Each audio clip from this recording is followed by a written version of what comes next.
Yeah, let's cross now to Nigeria's largest city and correspondent Anna Cunningham. Anna, tell us where you are. Okay, François, I am just right down at this scene now. You can see the ambulance behind me. What's just happened, literally in the last 30 seconds, it appears that they may have found somebody. We've seen this a couple of times in the last few hours.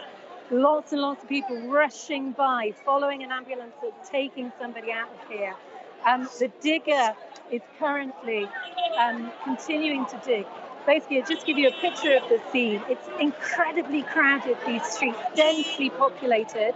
We're just going to have to move a minute here as this ambulance goes down as well. Really not a huge amount of ambulances. You know, you'd expect at a scene like this to see ambulances back to back. And at the moment, really, I've only seen 2 or 3 at the most coming to this site. The digger is continuing to try and break down these incredibly heavy concrete blocks. Really, it just seems to have concertinaed right down.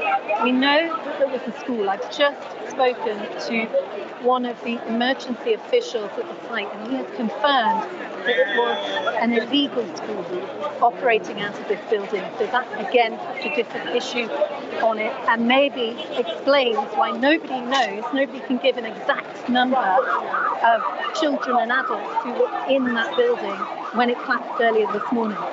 Yeah, explain to us, an illegal school, you say?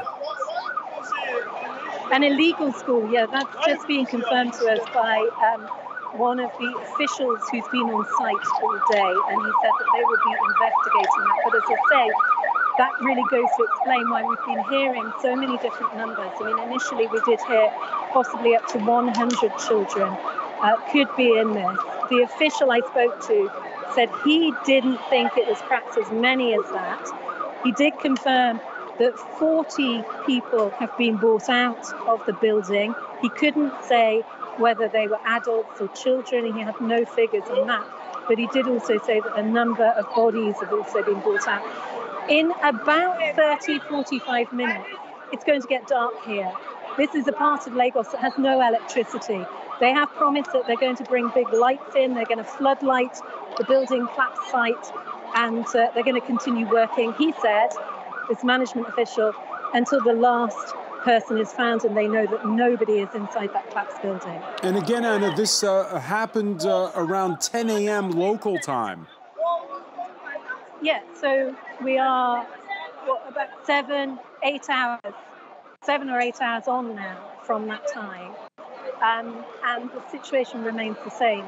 Streets are crowded, like I said, incredibly densely populated. There are makeshift shops and businesses around this area, very difficult for vehicles to pass through. And all I've seen since I've been at this site for about 4 hours now is 2 or 3 ambulances. There's one main digger operating actually on top of the concertina building. And there's a forklift truck, and there's one fire engine.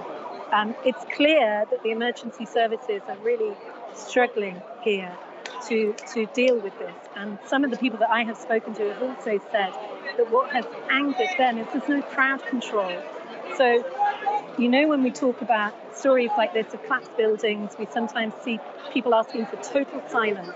You can perhaps hear the hum of people talking around us. There's been no silence.